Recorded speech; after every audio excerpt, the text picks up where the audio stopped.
estimado diácono Sandoval, ouvintes da Cacau FM, Bicário Web Rádio, Sul Baiana, irmãos e irmãs em Cristo Jesus, celebramos hoje o 26º domingo do tempo comum e hoje para nós, católicos, celebramos o dia da Bíblia, encerrando o mês dedicado às Sagradas Escrituras, onde tivemos a oportunidade de refletir, rezar, meditar com a profecia de Ezequiel, que aproveito nesse momento para parabenizar todas as comunidades que durante todo o mês se reuniram uma vez por semana nas praças da nossa cidade e dos nossos distritos, para ali fazer o circo bíblico, levar a palavra de Deus, se tornando uma igreja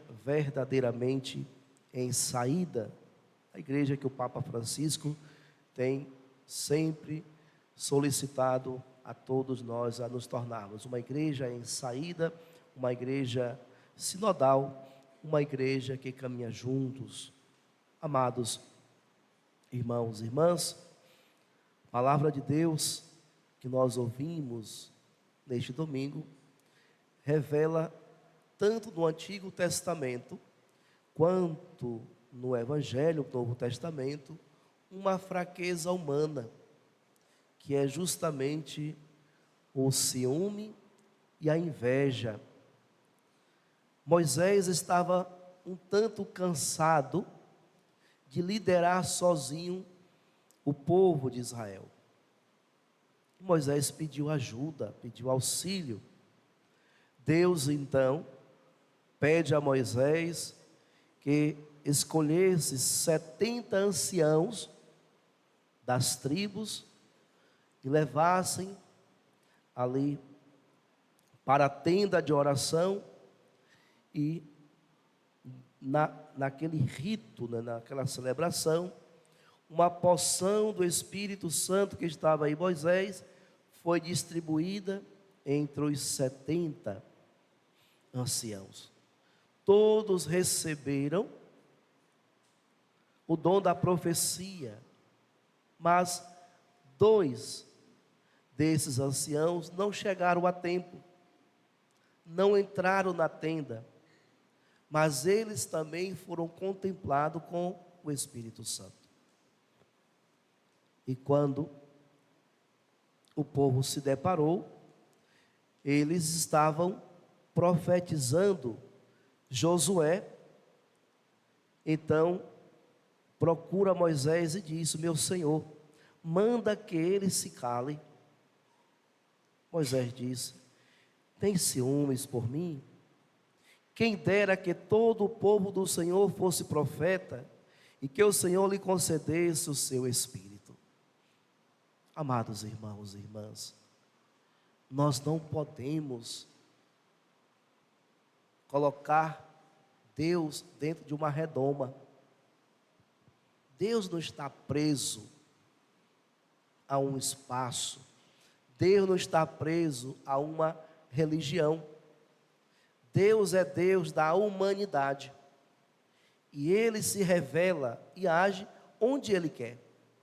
Por isso, então, esses 2 anciãos, apesar de não estarem dentro da tenda, mas receberam os dons do Espírito Santo para profetizar. Lembro, no curso da teologia, o Tratado da Graça, um professor nosso, ele dizia justamente isso. Nós temos a plenitude da graça, falando da Igreja Católica. Nós temos a plenitude da graça. Os 7 sacramentos revelam para nós a plenitude da graça. No entanto, nós não podemos deixar de perceber que em outras expressões de fé existe as fagulhas de Deus. Uma expressão muito bonita para dizer: Deus se faz presente também em outras realidades. No entanto, onde nós conseguimos fazer uma experiência mais profunda do amor de Deus, onde nós conseguimos entrar numa comunhão mais plena com a graça de Deus. Não porque somos católicos, mas é porque a igreja de Cristo, Ele instituiu essa igreja, e por meio desta igreja, Ele se deixa a revelar, se deixa até mesmo a tocar-se na Eucaristia. Por isso existe o lugar da plenitude da graça, e existe os lugares das fagulhas de Deus. Ou seja, Deus se faz presente, e Deus age onde Ele quer. Do mesmo modo, no Evangelho, nós encontramos também os discípulos que estavam um tanto enciumados e com inveja, porque tinha alguém profetizando, alguém pregando, expulsando demônios em nome de Jesus, mas não fazia parte do grupo do discipulado. Ainda não tinham entrado nesse grupo, por isso correram até Jesus e disse: Senhor, mestre, vimos um homem expulsar demônios em teu nome, mas nós o proibimos porque ele não nos segue. Nem pediu a Jesus para proibir. Se acharam no direito de dizer: olha, você não pode fazer isso, porque você não é dos nossos grupos. Quantas vezes pode também acontecer em nossa igreja atitudes semelhantes, de queremos impedir alguém de fazer alguma coisa, porque ainda não está inserido numa vivência comunitária, numa vivência pastoral. Mas Jesus diz: não, não o proibais, por ninguém faz milagre em meu nome, para depois falar mal de mim. Quem não é contra nós é a nosso favor. Quem não é contra nós é a nosso favor. Por isso, então, Jesus acolhe todos aqueles que praticam o bem, todos aqueles que estão nesse mundo, mesmo ainda não tendo feito uma experiência de encontro verdadeiro com o Senhor, mas é alguém que exerce nesse mundo a prática do bem. Esses fazem parte dos amigos de Deus. O próprio Jesus recentemente dizia isso: quem é minha mãe, quem são meus irmãos? São todos aqueles que fazem a vontade do Pai que está no céu. E qual é a vontade do Pai? Colocar em prática o seu reino. E o que significa colocar em prática o reino de Deus? Praticar o bem. Então, caríssimos irmãos e irmãs, Jesus acolhe todos aqueles que estão nesse mundo para fazer o bem. Verdadeiramente, somos convidados a estar no caminho do discipulado, a ser discípulo de Jesus, mas até então não fazer uma experiência de encontro com o Senhor.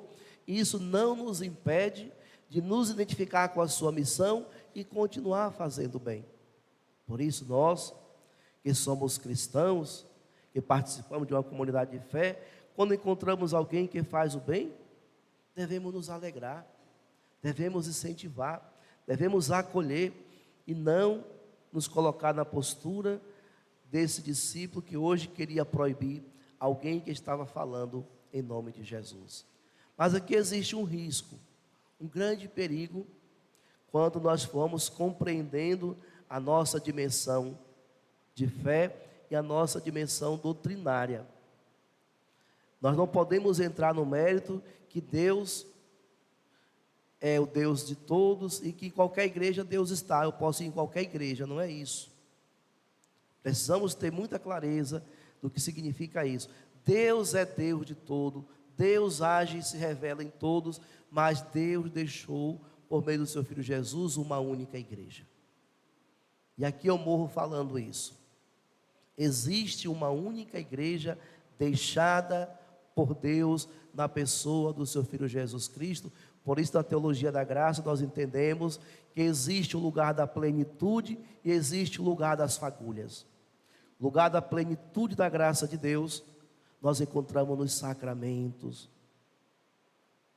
na ação pastoral e na vida comunitária do povo eleito, que foi eleito, escolhido pelo sangue do Cordeiro. Então, caríssimos irmãos e irmãs, Deus age se revela para a humanidade inteira, mas existe um lugar por excelência, onde Ele habita e espera que todos nós possamos fazer uma experiência sempre mais de encontro com Ele. E esse lugar é na igreja. Esse lugar é na igreja. É aqui que nós buscamos nos refazer.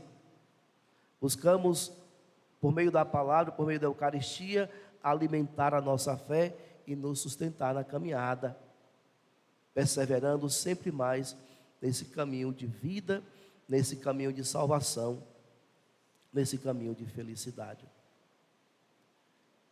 E hoje nós temos uma alegria muito grande. O jovem Micael, que está aqui à frente, ele encontrou há um bom tempo,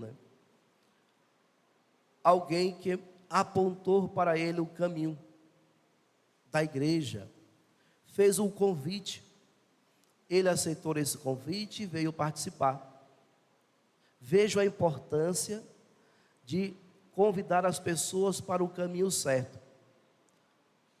Rafael, que está ali, o filho de Toinho, que convidou Micael um dia para participar de um encontro, e a partir daí Micael se encantou com Jesus Cristo e buscou todos os dias participar da igreja, participar das missas e estudar, procurar conhecer um pouco mais sobre a nossa fé. Participou de um encontro que foi o divisor de água na vida dele. Ele disse: a partir de agora eu quero mesmo seguir a Jesus. E foi abandonando a vida que ele vivia lá fora, buscando sempre mais a participar. Foi convidado para a Legião de Maria. Só que as pastorais do movimento têm as suas normas, E eu lembro que a coordenadora me perguntou: ele não fez a primeira comunhão, ele pode ficar na Legião de Maria? Claro, pode continuar na Legião de Maria. Deve. E foi justamente nas reuniões legionárias que ele foi conhecendo mais a Jesus e nutrindo no coração o desejo de encontrar-se com Jesus na Eucaristia. E nós prometendo para ele que iríamos acolhê-lo para essa experiência. Íamos organizar a catequese do Crisma, que até agora não consegui ainda. Mas ele é um jovem inquieto e não para de querer crescer na fé. Então nós fizemos um propósito durante esse mês de setembro, fazer um estudo e ver até onde ele está maduro para receber Jesus na Eucaristia. E grande foi a minha surpresa, porque é um jovem que tem uma consciência eucarística fantástica, que deseja ardentemente esse encontro com o Senhor. Então, caríssimos irmãos e irmãs, diante de alguém que deseja e sabe quem é Jesus na Eucaristia, não existe nenhum impedimento.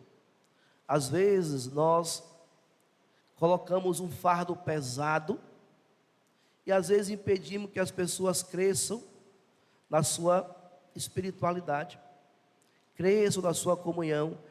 Por que ele não fez 3 anos de catequese? Por que ele não fez 2 anos de catequese e já vai fazer a primeira comunhão? É de acordo a sua fé. Quem vai discernir é o padre. Por isso hoje, daqui a pouquinho, esse jovem vai subir este altar para o seu encontro com Jesus na Eucaristia. E a partir de hoje, como ele mesmo dizia, nos estudos que eu passei para ele, e a partir de hoje tudo muda na vida dele. É o momento que ele mais esperava na vida. Então é assim que nós vamos preparando os nossos jovens, vamos preparando os nossos filhos para o encontro com o Senhor. É conduzindo para o caminho de Deus, é dando oportunidade para que as pessoas conheçam o Senhor com tranquilidade, com simplicidade, sem imposição, mas como nos dizia o Papa Bento XVI, por atração. As pessoas precisam sentir-se atraídas a estar com o Senhor, porque sabe que é com o Senhor que é bom estar. Por isso, amados irmãos e irmãs, rezemos pelos nossos jovens, pela nossa comunidade, para que o Senhor continue despertando nos jovens, para que sejam mensageiros de Deus e que atraiam tantos outros jovens para Cristo. Vejam, através de Rafael, hoje esse jovem vai fazer uma experiência bonita de encontro com o Senhor. Por isso, quando nós ouvimos da palavra de Deus que o Espírito Santo age em todos, todos nós somos convidados ao exercício do profetismo, todos nós somos convidados ao exercício da evangelização, todos nós somos catequistas, todos nós devemos pregar e anunciar o Evangelho e conduzir as pessoas para Cristo Jesus. Então, assim como o Espírito Santo derramou-se sobre os 72 e os dois estavam fora da tenda, assim como aquele homem expulsava demônio em nome de Jesus, sem fazer parte do grupo dos discípulos de Jesus, Deus continua agindo na vida de todos nós. E sobretudo nós que estamos aqui, somos convidados então a entender de uma vez por toda que Deus espera de nós essa linda missão de anunciar o seu amor, de proclamar o seu reino e de revelar os sinais da sua presença no meio do povo. E assim, caríssimos irmãos e irmãs, as pessoas vão se tornar cristãos por atração. Sentem-se atraídas a vir para Cristo, porque vê em nós o testemunho. Só olha, é melhor ser de Deus do que estar fora dele. É melhor caminhar com este grupo que está caminhando em direção ao Senhor, do que caminhar com grupos que estão longe, que estão vivendo outras experiências fora do Senhor. E por isso então, que nós possamos, todos nós, pais, irmãos, filhos, juntos compreendermos que a missão de anunciar o Senhor é uma missão reservada a cada batizado. Todos nós temos essa missão. Por isso então, devemos, com a nossa vida, apontar sempre no caminho do Senhor. E quando tivermos a oportunidade, sempre convidar. Vamos para a igreja, vamos para Cristo, vamos acolher em nossas pastorais, em nossos movimentos, em nossos grupos, e discernir muito. Isso é muito importante, porque se nós não acolhêssemos na Legião de Maria, ele não tinha tido essa experiência de caminhada com o Senhor, porque existe lá as normas para ser legionário, e graças a Deus que algumas normas, em nome do bem, em nome do reino de Deus, eu quebro. Essas normas impedem do jovem fazer experiência com o Senhor. Então, como Jesus mesmo dizia, né? Jesus fez muito isso. As normas às vezes vai dificultando uma comunhão com o Pai, e por isso Jesus veio para aperfeiçoar as leis, dar uma nova interpretação, e é por isso que nós devemos também estarmos atentos para isso, para favorecer com que todos possam ter um verdadeiro encontro com o Senhor, e que possa ser oportunizada a essas pessoas essa comunhão com Ele. Então, amados irmãos e irmãs, a alegria desta liturgia de hoje vem justamente para nós estarmos em um domingo solene, celebrando o término do mês da Bíblia, mas o início de uma caminhada eucarística de um jovem que sentiu-se atraído por Cristo por meio de um convite. Amados irmãos e irmãs, Jesus continua a atrair muitas pessoas para Ele, e muitas pessoas tornar-se-ão atraídas a Cristo se encontrar em nós um bom testemunho. Louvado seja nosso Senhor Jesus Cristo. Para sempre seja louvado.